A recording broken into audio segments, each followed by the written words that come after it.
It's now time to get going with some more ABAP. And we're going to focus on working with other data types that we haven't yet come across. So far, we've looked at using numeric fields for performing calculations, and we have taken a look at character strings and the different type of character manipulation that we can do with the various inbuilt character string ABAP statements. But now let's move on and take a look at date and time fields.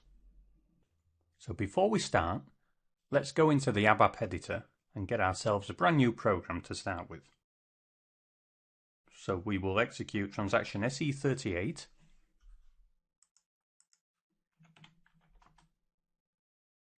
That's the previous program that we used when looking at character strings. So let's copy this.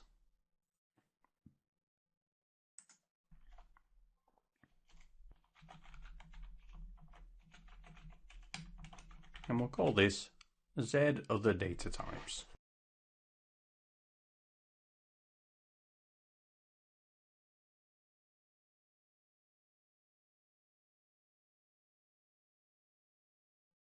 Now it's been copied, we'll click the change button. I'll just update the comments.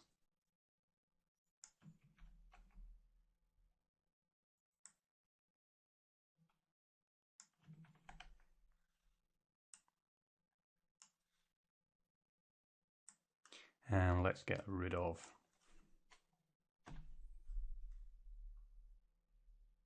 lots of this code.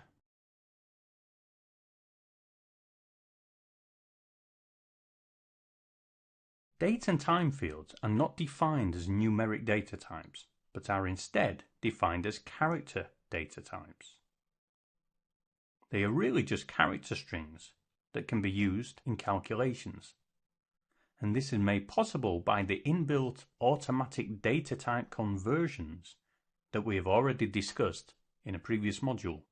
And just like any other data type, we use the data statement to declare these date and time fields.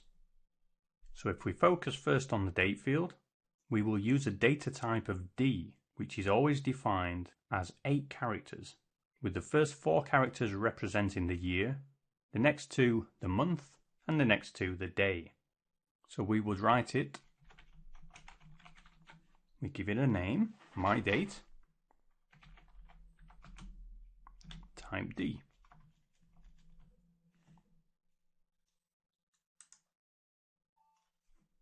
That's it, pretty simple. One thing to note, when we don't define an initial value, the system automatically assigns zeros to the field.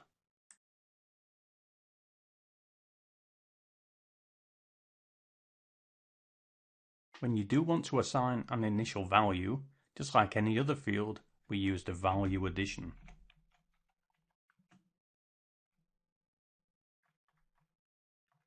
So 2012 0101. And don't forget, like any other field, we are not just limited to using the type statement. If we already know a field defined as a date type and we want to reference that field, we can use the like statement.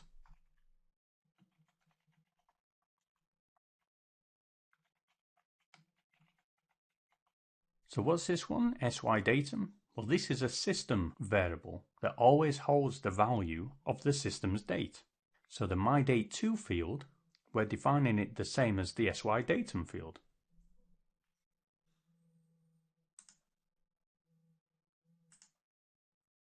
Now let's move on to time fields.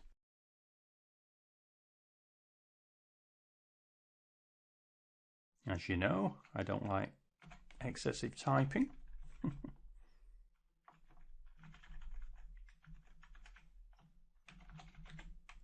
So time fields are very similar to date fields, but instead of being 8 characters long, they are 6 characters. And they have the format of hour, minute, second. And just as with the date field, the initial value is always zeros. To define the time type, Instead of D, we use T. So we can say 11 hours, 10 minutes, 5 seconds as the value. And the same when we want to reference an existing field.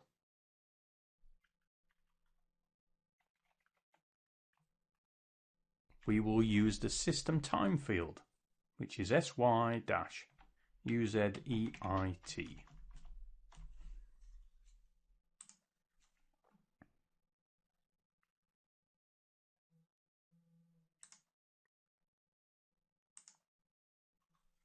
So let's now output some of these date and time type fields to the screen so we can see the output format. So we'll just make a comment.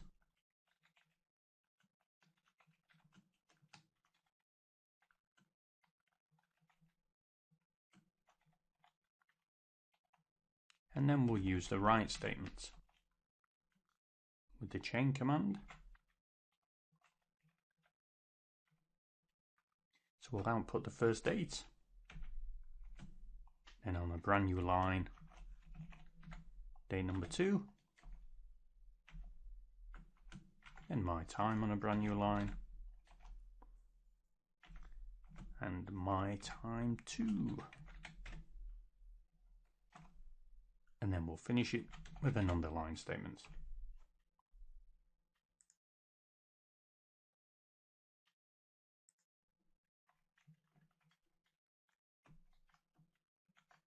There we go. Run a quick check. Oops, a little problem. Let's go fix that. Oh, silly me. And the uline is a command all on its own. There we go. That's better. We'll activate and then test.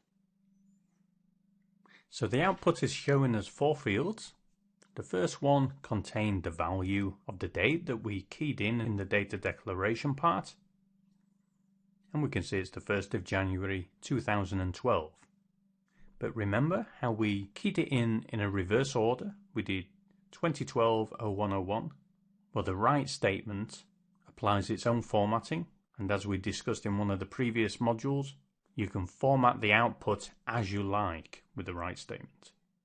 The second field is a date field as well, but we didn't define any value to that date field. So the system has output the initial value and it's used the automatic formatting by inserting periods between the day, month and year. And it's using the formatting that's associated with our user logon. The third and fourth, very similar again. We can see they are both time fields. The first one has a value and the second one doesn't.